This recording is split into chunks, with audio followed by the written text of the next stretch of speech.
So guys, with this grip, we have so much control, all right? And you know, obviously, anytime there's a triangle in the game, then there's always a way to attack the arm as well. And we're also gonna have a nice little sweep option too as a backup plan. So let's put the rest of these moves together here, okay?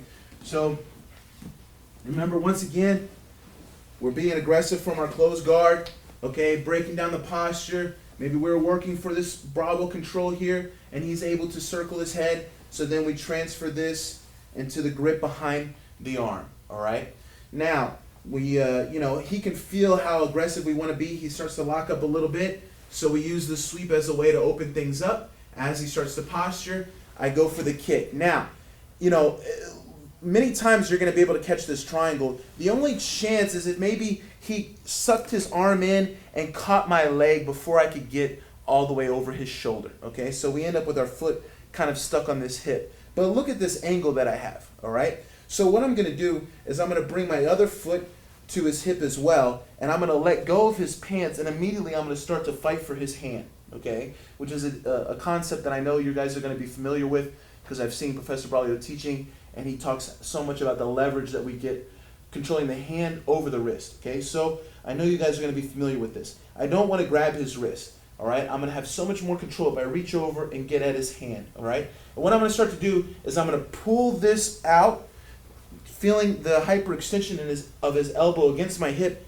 and almost using the lapel to help me lock his elbow in position as well, okay? Because it's right behind his arm.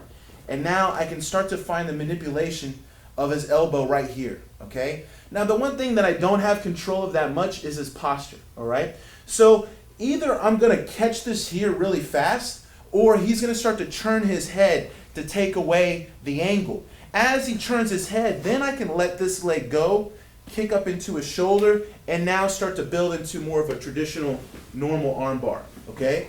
So they're both, whether it's more of the, you know, the side variation or the normal armbar, they're gonna be right there next to each other, okay? So again, I look to open up the game here.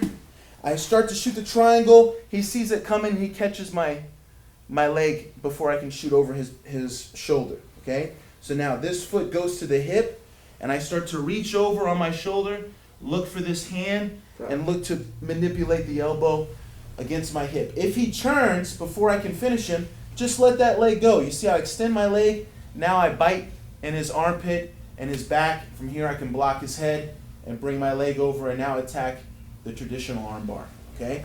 So, again, here, go for number one. My leg gets stuck. Foot on the hip, reach, start to work the hand. If he turns, you see how I kick my leg, kind of taking him off balance a little bit to that side and giving me a nice easy angle to bring my leg over, and now we can go for the normal armbar. So a really fast way to attack the elbow, and there's really no way, if I don't get the first one, that he's not going to give me the traditional one, all right? If he moves his head, he's going to give me the second option, and we should at least be able to, you know, get a nice elbow attack out of it if we can't get the triangle. That's a very good setup. I'm always up for setups like that you take the submissions, and if they can defend the submission, always giving. So it's a very good way of threatening people, right? Mm-hmm. Nothing more with submission. That's what gives the very much the guy put a step back, and the worst comes to worst, you can get so many out of that in the end. Yeah, for sure. Looking forward to the one more of that, but this secret is awesome. Yeah, and the sweep's coming next.